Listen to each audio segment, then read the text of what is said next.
Jagdish sir. Yeah, should we start, sir? Yeah, sir is with us, and I Okay, think okay. we Yeah, can yeah, start. yeah, yeah. Yeah. Yeah. Welcome, Ajit, sir. Yeah.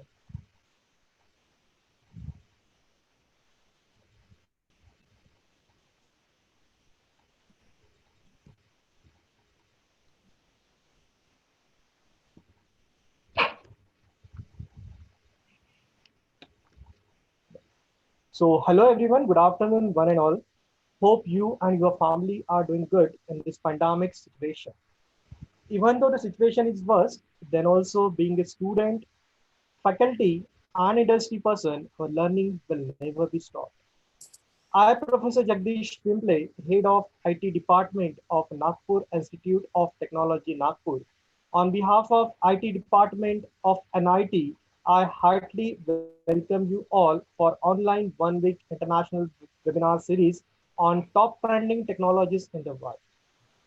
It's an honor to have with us chief guest of inaugural ceremony of One Week International Webinar Series and today's eminent expert speaker, Dr. Ajit Abraham, Director of Machine Intelligence Research Lab, Auburn, Washington, USA.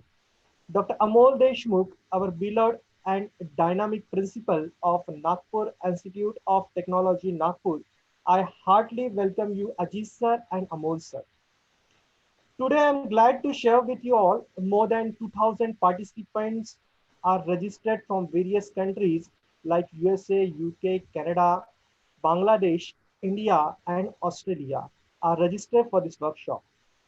The basic agenda of this webinar series is to aware everyone about the recent trending technologies in the world and the opportunity related to that technology.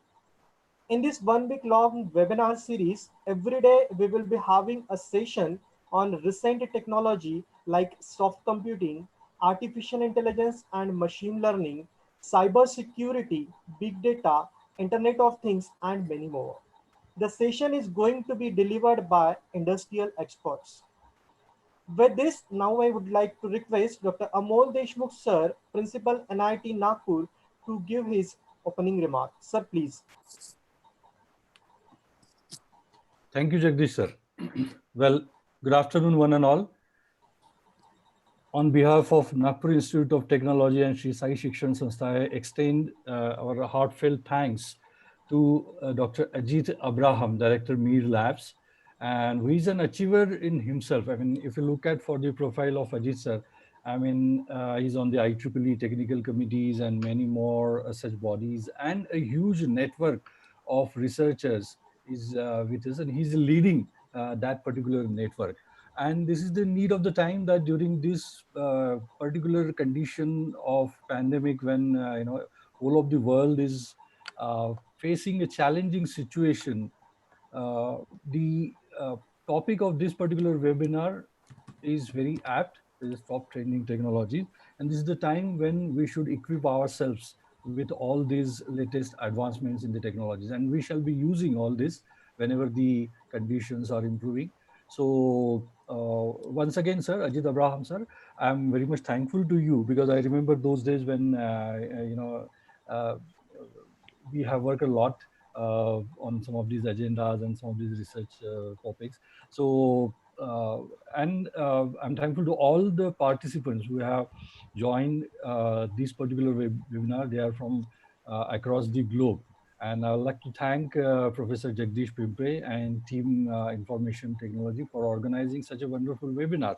And I'll not be taking much of your time. I'll not be coming across you because we are eagerly waiting for Ajit sir to share his words of wisdom and the topic which we will be talking about, Industry 4.0 and the scope of soft computing in that. So thank you once again. Thank you, Ajit sir. Thank you so much, sir, for your words of wisdom and motivation. Now it's time to know more about our today's speaker. Dr. Abraham is the director of Machine Intelligence Research Lab, not-for-profit scientific network for innovation and research excellence connecting industry and academia. The network with HQ in Seattle, USA has currently more than 1,000 scientific members from over 100 countries. As an investigator, co-investigator has own research grant worth over 100 million US dollar from Australia, USA, EU, Italy, Czech Republic, France, Malaysia, and China. Dr. Abraham works in a multidisciplinary environment involving machine intelligence, cyber physical system, Internet of Things, network security, sensor networks, web intelligence, web services, data mining, and applied to various real world problems. In these areas, he has co-authored more than 1,300 plus research publications, out of which there are 100 plus books covering various aspects of computer science. One of his books was translated to Japanese and few other articles were translated to Russian and Chinese.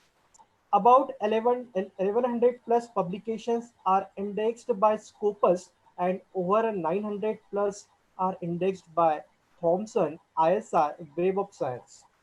Some of the articles are available in the Science Direct Top 25 Hottest Article. He has 1100 plus co-authors originating from 40 plus countries. Dr. Abraham has more than 38,000 plus academic citation, H-index of 93 as per the Google Scholar.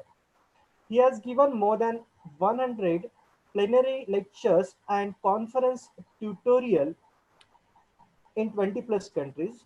For his research, he has won 7 Best Paper Award at prestigious international conference held in Belgium, Canada, Bahrain, Czech Republic, China, and India. Since 2008, Dr. Abraham is the chair of IEEE System, Man and Cybernetic Society Technical Committee on Soft Computing, which has over 200 plus members, and served as a distinguished lecturer of IEEE Computer Society representing Europe in 2011 to 2013. Currently, Dr. Abraham is the editor-in-chief of Engineering Application of Artificial Intelligence and serves the editorial board of over 15 international journals indexed by Thomson ISI. He is actively involved in the organization of several academic conferences, and some of them are now annual events. Dr. Abraham received PhD degree in computer science from Monash University, Melbourne, Australia in 2001, and Master of Science degree from Nanyang Technological University, Singapore in 1998. Sir, your biodata is very much enlightening us. Really, it's a privilege, sir, to have with us.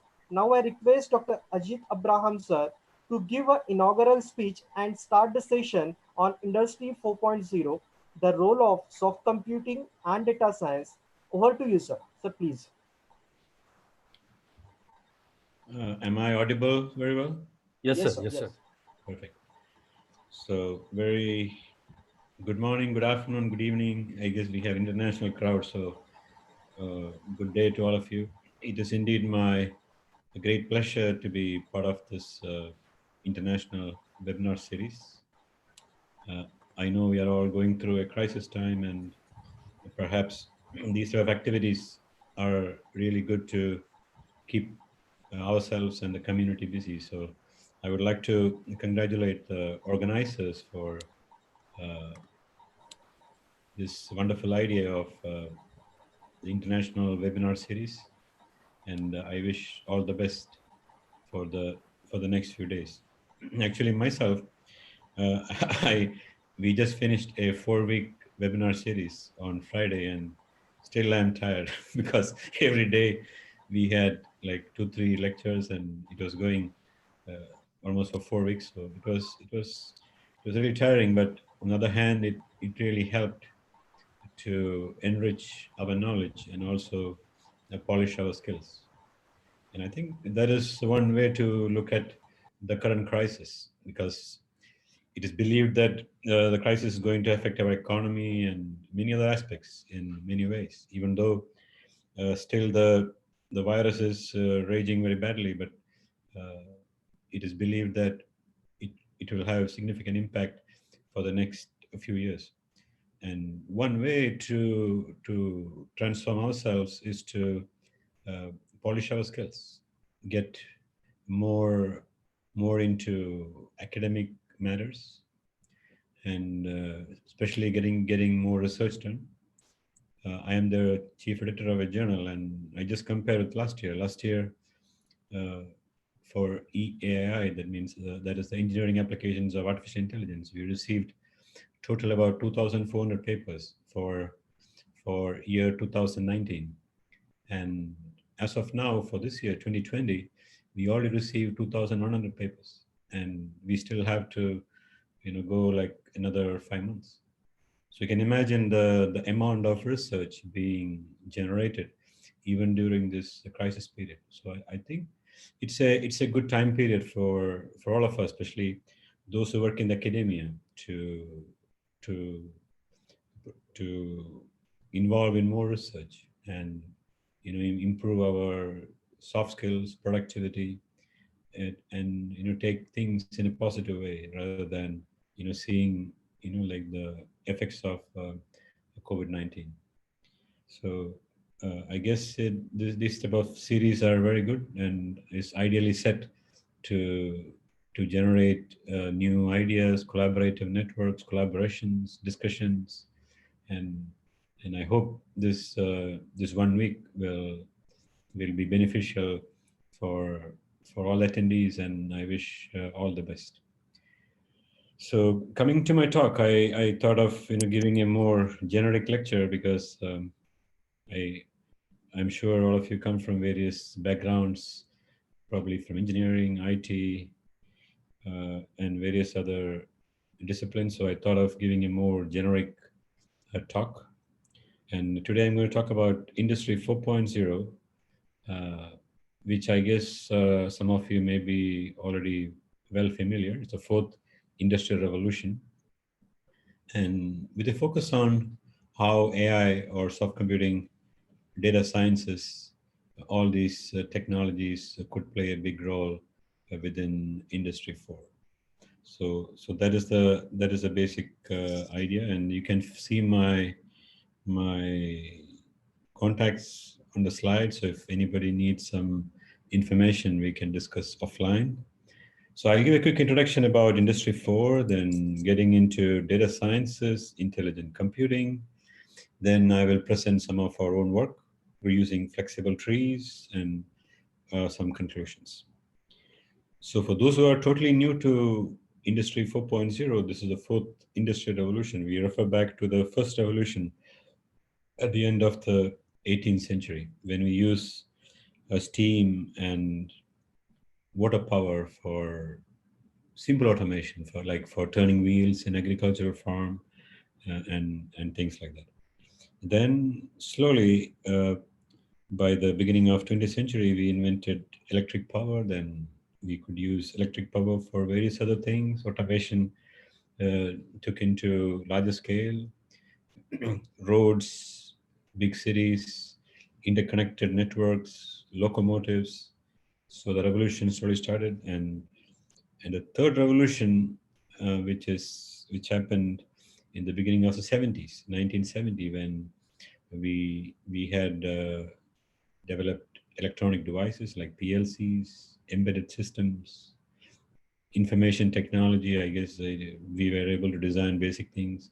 The birth of artificial intelligence, basic automation, machines. So all this together helped us to take uh, manufacturing industry to a new level, which is called as the third industrial revolution. And the fourth industrial revolution, which we are enjoying now, is happening. I think since the last, I would say, about 10 years. So we are enjoying the fruit, even though we might not be experiencing it directly, but we are still enjoying the fruit. Here we see all the technologies which I mentioned earlier. Plus we have a a major role of the cyber infrastructure. So here we have the cyber physical systems where we have uh, where we can control systems using a cyber infrastructure, making use of Internet of Things as a communicative layer.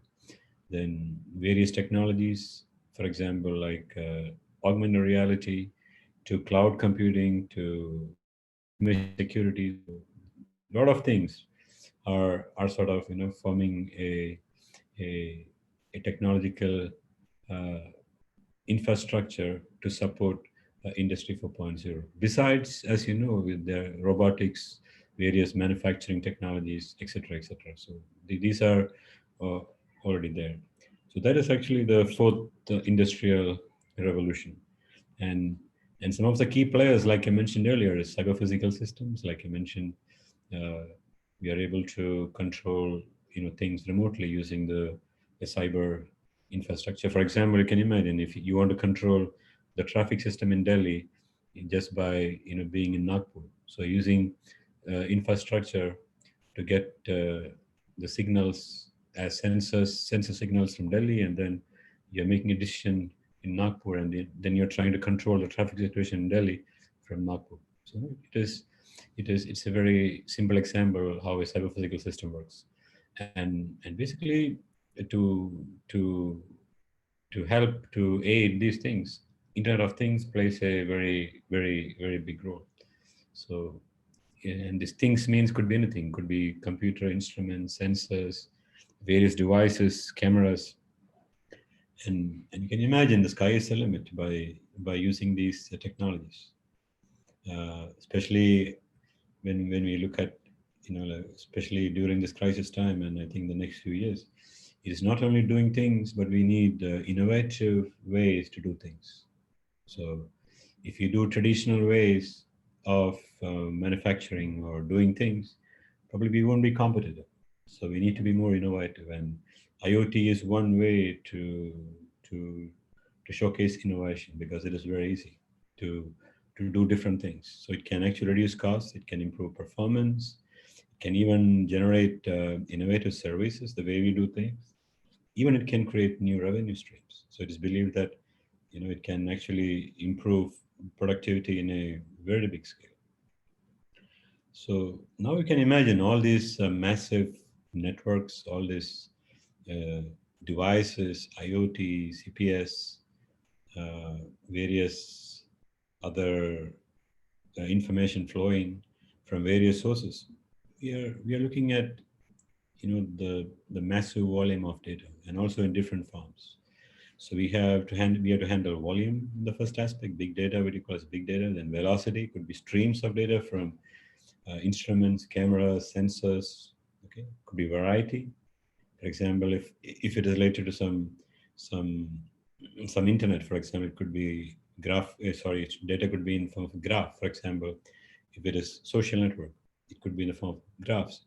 It could be media streams. It could be text. It could be scientific data. So you can imagine all variety of data, and also veracity. You can imagine various networks interconnected, and sometimes we also need to deal with imprecision and vagueness because you don't know whether the data belongs to this particular network or some other network. So we need to make sure that the data, the data which we are handling is sort of really is authentic and really belongs to this particular sensor or instrument or device. Okay, so we need to deal with a variety of factors. And these are actually only four V's, but I've seen some people they even use 10 V's because there are so many other challenges when you look at big data. And again, thanks to big data technology, it has been there almost like 15 years. Hadoop, MapReduce, etc. There's already there, and then we have various big data analytic tools, for example, like SPSS, SAS.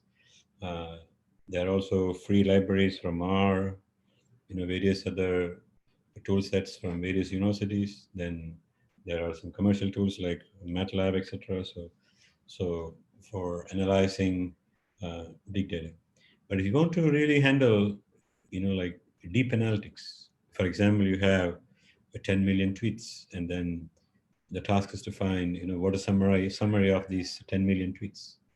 Then we need to customize some some learning methods, some data structures, some some computational frameworks. So you need to really customize a lot of things, and then you need to really design your own platforms for handling such things. You may not be able to handle using off-the-shelf libraries or even commercial platforms. You might have to develop some adaptive platforms, etc.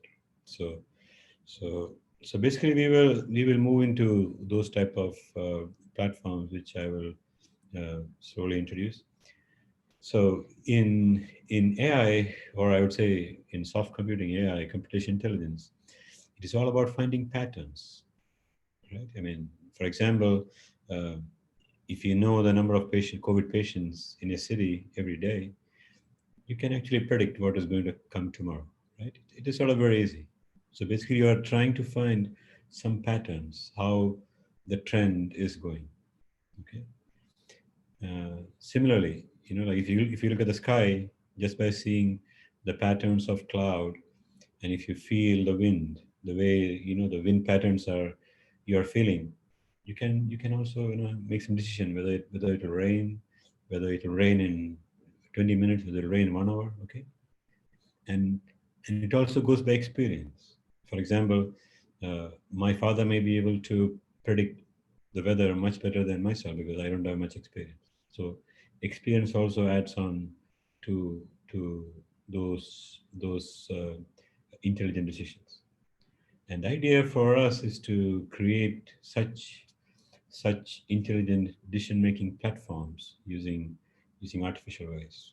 And when you talk about patterns, there are several types of patterns. For example, we have fingerprints, we have iris, we have speech, we have face, we have signatures, we have how a person walk, how a person moves. So basically, you can imagine variety of patterns.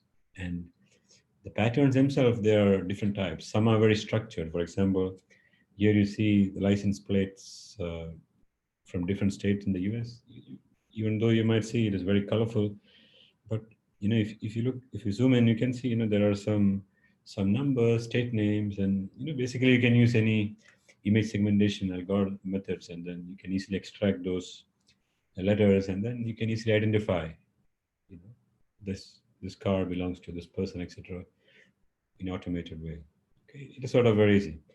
The challenge comes when the data is very unstructured. Okay, so and then we need to develop more intelligent methods, etc. So what we do in data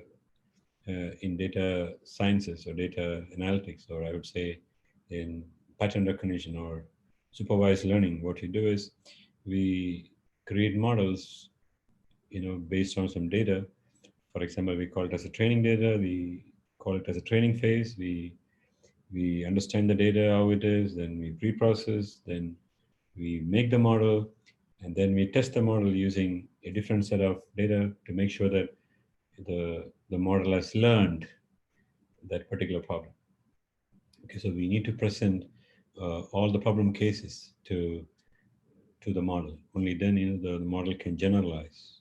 Okay, and it is important to do to get the right features, or I would say the data pre-processing stage should plays always a big role for getting the best performance. Sometimes bad features could hinder the results. There could be invariant features, and there could be missing features, noisy features. And then finally, we need to deal with curse of dimensionality. We might have thousands of features, and we need to minimize those features so that we can have a compact and a model that works a lot better than a very big model. And many times, the recent trend for people is to use complex models. And in science, it is always better to use a very simple model as long as it works. For example, if you want to classify two different types of objects, and here on the screen you see on the bottom you see Actually, there's two different types of fish. One is salmon, other one is sea bass. So imagine if you draw a straight line, if you can separate the classes with some accuracy, for example, like 98% accuracy, okay, you get an accuracy of 98%. On the other hand, you have a complex model on the right side. You see, like some nice separation between the two classes. It has almost 100% accuracy, and the one on the left probably it only has 98%. So which model we would prefer? So depends on the application. For example, some applications we cannot make a mistake, and we need accurate models. But some applications we can take some elements, then we might use a less complex model.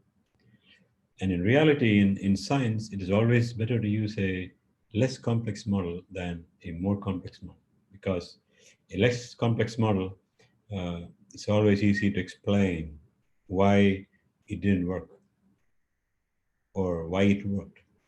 But a more complex model, it will be very difficult for us to find a reason why it failed or why it didn't perform. Okay, and there is also some scientific theory behind all this, but apparently due to lack of time, I just want to give you a quick overview about complex models.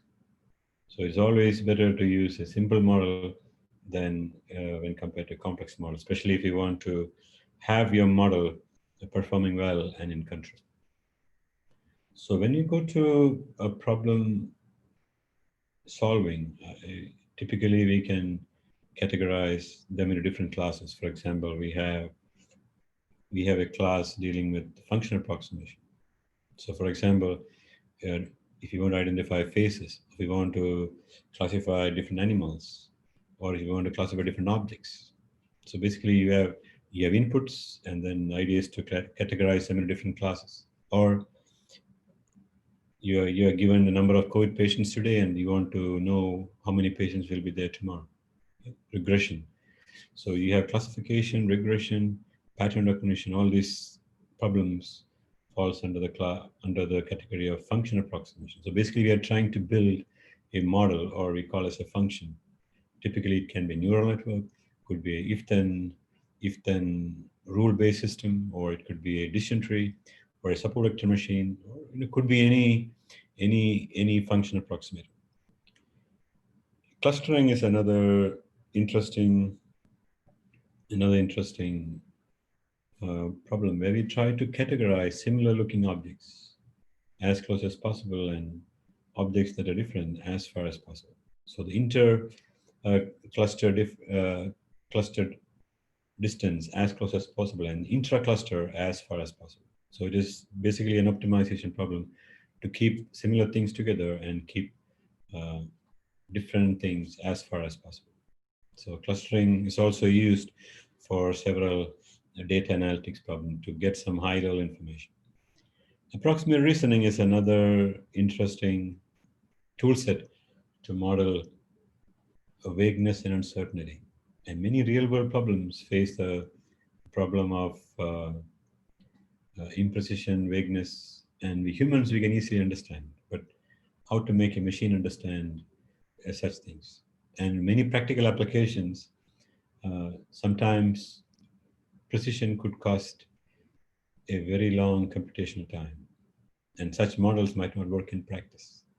So basically, we need models that could handle imprecision and also produce solutions in real time, or you could use them in real life applications.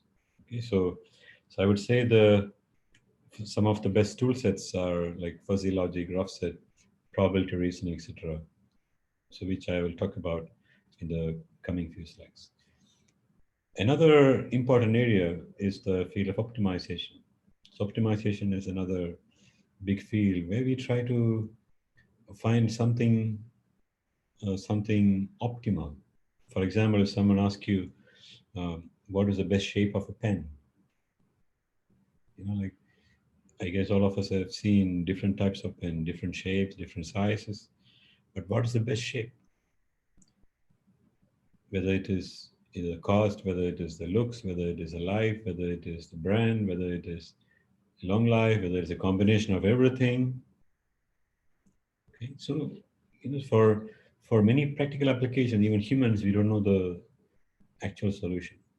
So the task is, the challenge is how to get a machine design or offer solutions for such such complicated problems. So optimization deals with those type of problems. So to summarize, I would say we have few components. If you look at AI, intelligent computing, soft computing, etc. So we have approximate reasoning. We have various probabilistic models, Bayesian reasoning. For example, if you have some data, for example, if you know that, always if the temperature is like this, wind is like this, then the chance of getting rain is like this. So if you have some data based on some statistics, then it's easy to use probabilistic reasoning. So if the wind blows like this and temperature is like this, then there's a probability of rain, or if the probability is like 70%. So you can use simple probabilistic techniques for solving such problems, especially if you have past data. Fuzzy logic rough sets helps to model imprecision, uncertainty, vagueness in a very different way, which I guess I will get into that a little bit more in the next few slides. Function approximation, like I mentioned earlier, there are several tools: neural networks, subvector machine, decision trees, allied machine learning schemes. Optimization or randomized search, we have all these global optimization tools like simulated annealing, tabu search, meta heuristics, evolutionary algorithms, swarm intelligence, variety of other search techniques. So you can imagine, there are several tools, and each of them are meant for solving some uh, specific requirement, which we often see within a problem. Okay, and I would say one of the most developed and one of the easiest to implement is the field of evolutionary algorithms based on Darwin's theory of natural selection, where the idea is fitter the parents are, they will find the opportunity to get food and produce offsprings. The belief is the offsprings are always better than the parents. So we started a population of solutions to a particular problem. Then we try to select the best. Then we try to alter them using some operators. Then you get the next generation of solutions. We keep on doing this until we get the required number of required solution. Very simple flowchart and very successful. Okay, so it has been widely used in several optimization problems. Artificial neural networks, almost 70 years old technology, using the mimicking the mammalian brain, where we learn through examples. So we teach a child by showing examples, and the child not only can learn those examples, but also can generalize. The child can generalize. For example, just like how we look at the sky and say that it's going to rain or not. So it's more like generalization. It's not based on exact same pattern which you have seen before. So it is something different from what we have seen earlier. So that generalization is one of the basic idea of artificial neural network. And again, that it's a very big topic. Basically, it can be like a 3 months course to cover artificial neural network if you want to go the width and depth of the subject. But just to summarize, basically we establish a network-like structure, artificial network, and we have neurons, artificial neurons, and then depending upon the number of neurons inside this network, the performance could change. For example, if you have 3 neurons, 6 neurons, 20 neurons, you could see that how we can have different decision boundaries. Okay, so by adding more neurons, we can have a better decision boundary. As I have shown earlier, you have a more complex decision boundary when you had more neurons. But again, there is no generic rule which says that you should use this many neurons. If you have this much data, have this many features, there are no generic rule, because it is more like a NP hard problem. Mathematically, it is still an unsolved problem. So basically, there are only guidelines that probably you can start with this many neurons, but nobody knows that whether that many neurons could solve the problem.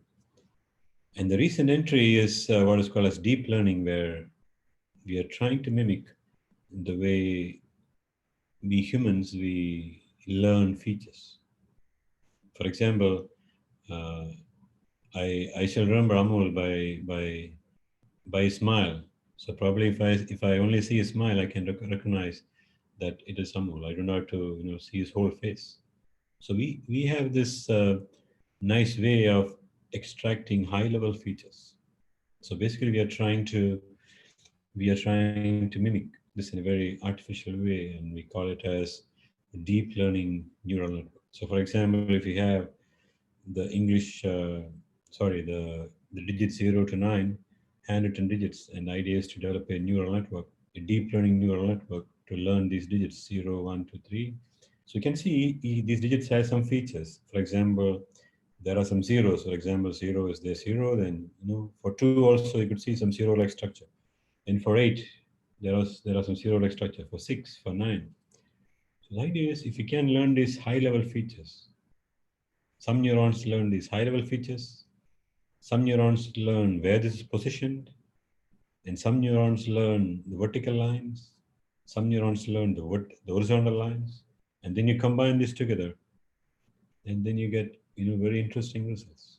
So deep learning has been very successful for several practical applications. So there are some neurons learning vertical lines, there are some neurons learning horizontal lines, small circles, and then you're presenting these features or training each layer to be an autoencoder. So each layer is forced to learn good features, and then it is passed to the next layer.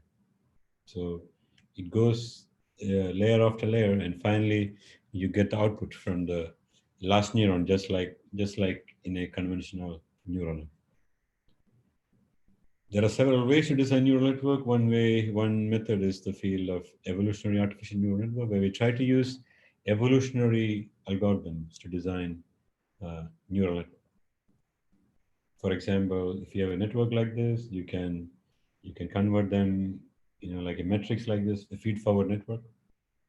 So you have the lower half, you have all the weights, and then if you put them together, you have a chromosome, like you see on the bottom of the screen, a chromosome, and then you use a crossover operator for exchanging some fragments between two parents, and then you get a new network. You use mutation, you get another new network. Okay, so basically, if you use those type of operators, you can actually search for better neural networks. That's the basic idea. So we try to look at it in a very different way, and this work was started like almost, I think it was close to 17 years before we started looking at designing neural networks using flexible trees. So we try to use some flexible operators for making the search process much easier. We try to encode this in the form of a probabilistic prototype tree where each node keeps track of the network learning and how the network architecture should be evolved. Okay? So basically, we just need to provide what is called as instruction set. So we have like +2, +3, +4, +5, +6. So these are the operators, and then we have in terminal set x1, x2, x3. So you have 3 inputs, and you give all this instruction set, and then the methodology will automatically construct what is called as neural trees. So when you see on the screen, you could see here like it is +6 means it could take 6 instructions. So you have like 6 instructions. Plus 2 means can take 2 instructions. Plus 3 can take 3 instructions. Okay, plus 2 instruction. So depending upon the values in the nodes, it can take as many number of variables. Okay, and then basically you use some learning methods to to to learn or approximate the problem. Okay. So just to give you an idea how this works, so basically this is for the gas furnace time series, a very popular benchmark, and this has actually 2 inputs, 1 output. So if you see the last 2 rows, the first row, this row is the one without time lags. You have a result, you have an error of 0.00066, and then you have the last row, which is with time lags. So we injected 12 time lags to each inputs, and then the algorithm automatically picked, of course, 2 inputs and 5 more time lags. So you have 7 inputs, and then we were able to minimize the error to 0.0029. So the error was reduced by half by adding time lags. So actually, this model can also uh, help you with feature selection and feature reduction. Typically, you're worried about feature reduction, and in regression problems, especially for forecasting, time series forecasting, time lags usually helps to get better results. So this actually is an example to illustrate. Sometimes by adding more features, you can also get better performance. There's another time series, Mackey glass time series. Again, you see that the error is reduced by half. Again, a better performance. These are some benchmark data set. Colon cancer, leukemia, you see here again 97.09, 99.6. This is for leukemia. So you can see again comparisons look very interesting and very strong. So one problem which we come across in that case is we often has the problem of dealing with various aspects. For example, sometimes you have a big network which is very accurate, and sometimes you have a small network which is not very accurate. And depending upon the application, it's not easy to make a trade-off between complexity and accuracy. And for neural network, we also know that the activation function also plays a very important role. So if you have a diverse set of activation function, it can also improve the performance. But no one knows which activation function works for a particular problem. So we try to formulate this as a multi-objective optimization problem where we try to have a Pareto trade-off between complexity, accuracy, and diversity of activation functions. So basically, we try to have a trade-off between these 3 objectives, and then we try to find the best solutions. So these are some classification benchmark problems you will see on the screen. Basically, it's a mean of 30 models. And this is actually for a model which has like 30 plus features. It's called a wine database. I think it has 30 plus features, and you can see it only requires 5 features. So using only 5 features, we are able to get reasonably good accuracy. This is some ensemble model. Again, this is for regression. Again, some regression data set. 5 data set. Again, you can see the performance. So coming to the last part, I guess I can finish probably in the next 10 minutes. So coming to the last part is fuzzy expert systems. Again, fuzzy logic provides us a very nice framework to model imprecision uncertainty in a very nice way. Okay, for example, if you want to say someone was old, if you use Boolean logic, we would say someone who is 80 years old and 79.99 is young, which is not correct. But fuzzy logic helps us to model that using the concept of linguistic variable, linguistic value. For example, we can say that someone who is 75 years old he has a degree of association of 0.9, or we say that he is 90% over. And there are several fuzzy inference systems. I will skip because we don't have much time left. But traditionally, even for designing expert systems, it's not very easy. We need to find the relevant input-output variables. We need to decide the relevant expert system. We need to decide the linguistic terms, if-then rules, membership functions. For example, whether it's Gaussian, sinusoidal, trapezoidal, then if-then rules, how to build it, and finally fine-tuning the parameters. So basically, all these are, like real challenges. And one way to overcome this is using the concept of neurofuzzy models. So we typically lay a fuzzy expert system in the form of a neural network. And then we use neural network type learning methods to optimize the, the parameters within the expert system. For example, membership function parameters for the antecedent and the consequent. You can tune the membership function parameters. You can tune various operators, fuzzy operators, implication operators. So just want to give a quick comparison. For example, this is the Mackey glass time series, and here you have on top, you have a neural network, and on the bottom, you have ANFIS, or the neurofuzzy network. You can see that a neurofuzzy system is almost like 1/3. So error is almost 1/3 when compared to a neural network trained using backpropagation. So you can see that a big difference when you have such hybrid models. Again, to optimize for these systems, you can also use evolutionary for these systems. And there are three ways. One is the Michigan approach, Pittsburgh approach, and the iterative rule learning. So in the case of Michigan approach, each chromosome will be a rule. So you have a population of rules. In the case of Pittsburgh approach, each chromosome will be a rule base. So you have a population of rule bases when you look at the whole population. Iterative rule learning, as the word indicates, it goes over iteration by iteration. So basically, you start with a small rule set. Each population member is a rule, and then you try to add new rules as the algorithm learns. You try to penalize those rules which are not contributing, and you make a better model over time. Iterative rule learning.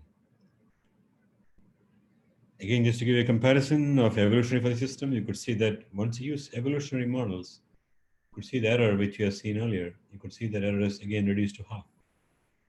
So if you have a fuzzy expert system, and if you optimize using neural network-like learning methods, neurofuzzy system, or you optimize using evolutionary methods or global optimization techniques, you could again see the results. The results are getting better and better as we try to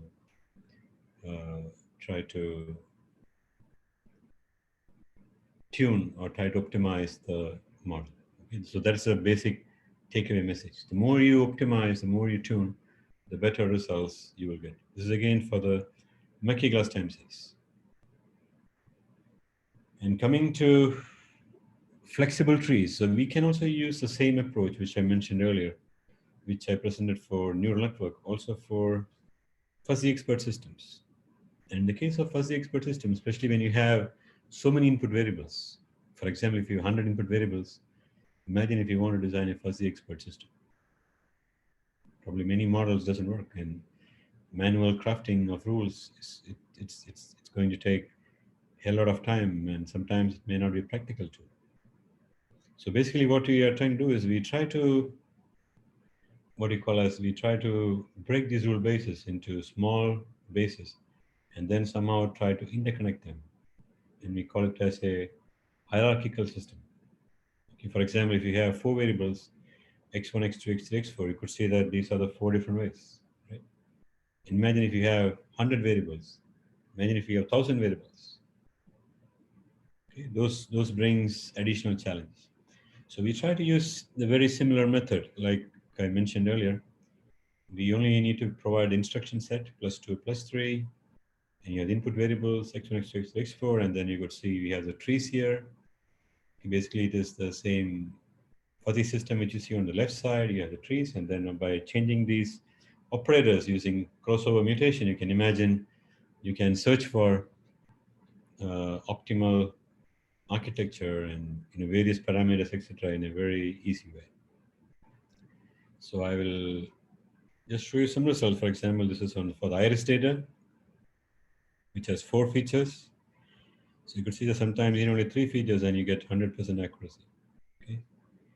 Sometimes you need 4 features, 100. So average is like, I think its average is like 3 point, almost 4 features, and you get a reasonably good accuracy. This is for the wine data. I think it has 12 features. You could see that sometimes it needs only 5 features, you get 100. Even 4 features, 99.4. Okay, so I think the average is like 5 point something, and you get reasonable good accuracy. But again, here we have the problem like before. We have a big tree, which you see on the bottom right, which is very accurate. And you see on the top left, a small tree, but it's not so accurate. So we need to have a trade-off between complexity and accuracy. So again, we try to use a multi-objective optimization to have this trade-off between complexity and accuracy. And again, we try to use type 1 and type 2 for these systems. So sorry, I didn't get much time to explain the difference between type 1 and type 2. So when you say a membership function value like 0.9, it means that it is more like a crisp value. But in type 2, when you say 0.9, that itself is a fuzzy value. So you need to process it in a very different way. So that's the basic idea of type 2 systems. Basically, it can incorporate more imprecision and vagueness. So this is an example for a simple control system. So we have type 1 single objective, type 1 multi-objective. So you could see that when you use multi-objective, you could see that error is reduced from 0.0043 to 0.0041. And type 2 single objective to type 2 multi-objective, you could see that error is 0.0034 and 0.0028. So there are a few inferences. First inference is if you use type 2, definitely the results are better. And if you use type 2 multi-objective, you could see the results are a lot better. And if you compare it type 1 single objective to type 2 multi-objective, you could see there's a big difference between the error. This is again another example, again very similar performance, type 1, type 2. So in this case, there is not much difference between single and multi-objective, but when you move to type 2, you could see that the error is reduced and multi-objective error is further reduced. So type 2 seems to work a lot better. So this is a practical application where we had 300 features. So when you have 300 features, you can imagine designing a fuzzy expert system is sort of out of question. Even if you have 2 membership function per input variable, you have 2 raised to 300 rules. Not practical for any real world application. So we need to do some careful feature selection. So basically you can see that this is type 1 multi and type 2 multi. So type 1 multi needs 7 features and type 2 multi requires only 4 features. So from 300 features, we were able to minimize to 4 features for type 2 multi, and from 300 features, we were able to minimize to 7 features for type 1 multi. And then it becomes very, very practical because you cannot handle 300 features, but you can easily handle 4 features or 7 features using type 1 or type 2 for these systems. So finally, some conclusions. So we would see a lot of convergence between cyberspace and physical space in the coming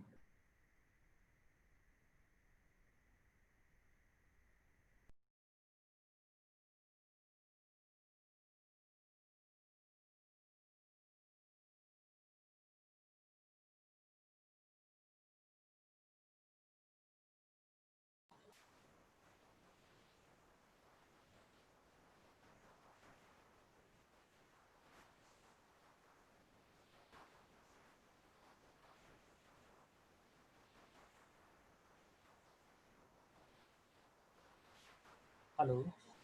So sorry to disturb you. Please unmute yourself. Okay. Yeah, sure. Yeah, okay. So there is a big convergence between cyberspace and physical space, and you see a lot of interplay between AI, big data, and robotics more effectively for Industry 4 and beyond, which you would see in a big scale in the coming years. Coming to AI, data science, machine learning, I would say we need to develop methodologies which are fast learning, which achieves a global error rate, and also computationally sort of inexpensive. And for any data science problem, we need to spend a lot of time to understand the problem in depth and also the data itself. Because many a times we get some data and then we try to use an existing tool and then we cannot get good results. And finally, we blame that data science AI doesn't work. But the problem is again with the data itself. Probably data is not of good quality. Probably data is a lot of noisy components, missing data, a lot of other issues. So the more time we spend for understanding the problem and data, it can also help us to select the best model and also offer better solutions. So with that, I will conclude my talk. Thank you for listening. And if there are any questions, I can answer. If somebody has any questions, I can take questions, or you can always email me with your doubts. We can exchange information that way. So thank you so much. So please take care and stay safe. I wish all of you a nice day ahead and take good care. Thank you so much, sir, for your valuable knowledge and time shared with us. Now the forum is open for all of you. If you're having any question, put your question in the chat box or unmute yourself and then ask.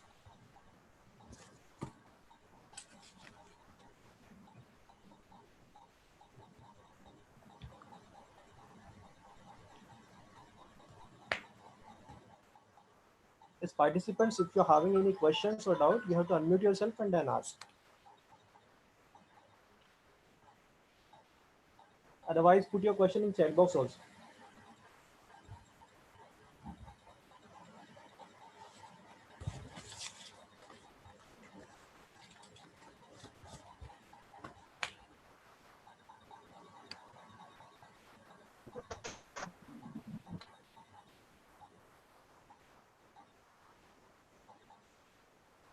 Sir, one of the questions from Pankaj Kaushik. Can you give any example where time lag input can improve accuracy? Yeah, exactly. So, like in my example, which I shown, these are like time series. So usually for time series forecasting, actually time lag helps. Usually, if you go to any mathematician or any statistician, they usually use a lot of time lags for for preparing their forecast models.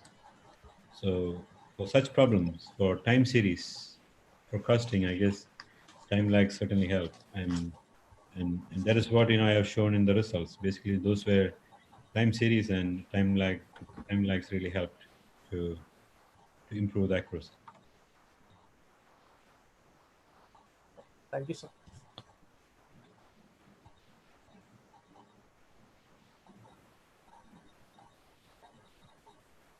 One more question from Sagar Lalwani.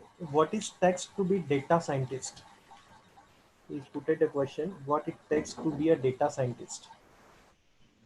Well, I guess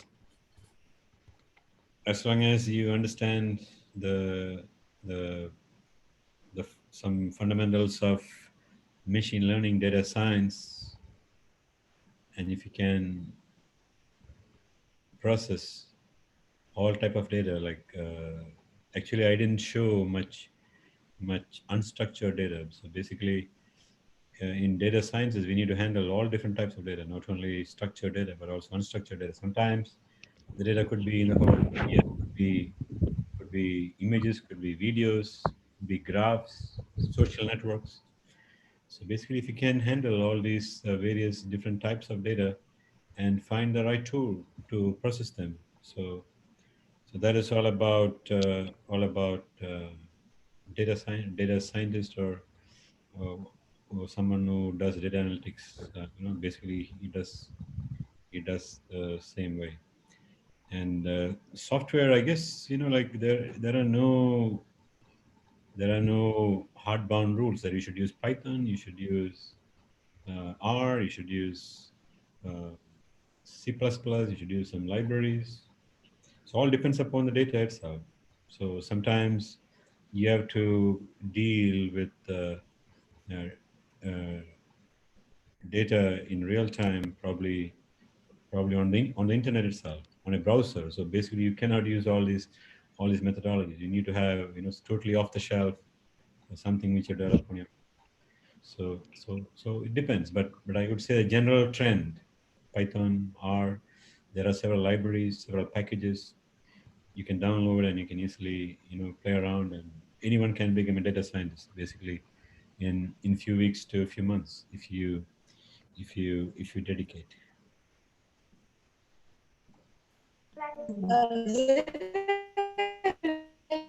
कुछ इसकी कुछ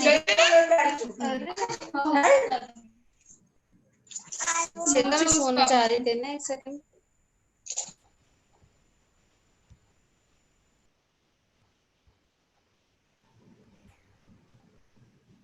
One more question from Chaya Mohadikar. What do you mean by flexible neural trees, colon cancer? Yeah, basically we have used that network for detecting colon cancer. So it's a neural network, but using a flexible tree approach. It is not a conventional network design. We use flexible trees, and we use that for colon cancer, and also for leukemia. We actually use for various applications, but I just illustrated 2-3 applications when I talked about that.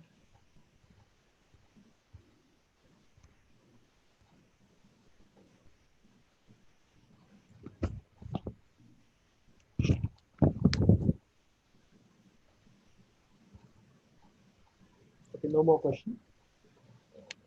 Thank you so much, sir. Hope you all are enjoyed the session was conducted and learned a lot, many things from this webinar. Now, I would like to thank Dr. Ajit Abraham, sir, for accepting our invitation and shown their interest for taking the session in this 1 week long webinar series. I'm itself the witness along with all the participants. Really, the session was very much informative. Everything was cleared in a very simple language with so many advanced technical concepts required in today's era. Thank you so much, sir, for your knowledge and time shared with us from your busy schedule. I would also like to thank our Honorable Management, Shri Anilji Deshmukh, Home Minister of Maharashtra, for their continuous support and motivation. My heartfelt thanks to Dr. Amol Deshmukh, sir, Principal Nagpur Institute of Technology, Nagpur, for encouraging us to conduct such a type of events and his continuous support. Last but not the least, the event won't be success without the participants. So my deepest thanks to all the participants. They have registered and attended today's webinar patiently and seriously. So thank you one and all. The feedback link will be provided in Telegram group as well as in your WhatsApp group. So everyone need to fill the feedback form. Tomorrow we'll be having the session on cyber security delivered by Ankit Giri sir from Textiva, Pune. And the session will be start at 2 p.m. I request to all the participants, you have to attend the session at 2 p.m. by tomorrow. So thank you one and all. Thank you Ajit sir. Thank you Amol sir. Thank you so much, sir. Thank you, Ajit sir. It was a very nice session, and I remember the days when all this when there were quite challenges like 9/11 was also there, and I remember you have applied all those basics of soft computing and all those, and tried to solve and applied all those principles. I mean, challenges will be coming. Like COVID is one of the kind of a challenge, and God knows how far it will go, but the role of technology in overcoming is always important, and you are a leader on that particular front. So thank you so much for sparing the time, and it was quite a wonderful session, and I'm very much confident that the participants have gained a lot, and they can connect you over the email also if they have any queries. So thank you so much, sir. Thank you so much. And Sure, thanks sure. to Thank you so much. And I would like to again thank all of you for staying back on a Sunday, especially like this a weekend, and especially for people with families. I think it is not easy to listen to someone crazy talking about technical things. So a special thanks to all of you, and I wish you all the best for the seminar series, and please take care and stay safe, and let's be in touch. Thank you. Thank you so much. Thank you so much. Thank you so much. Thank you so much.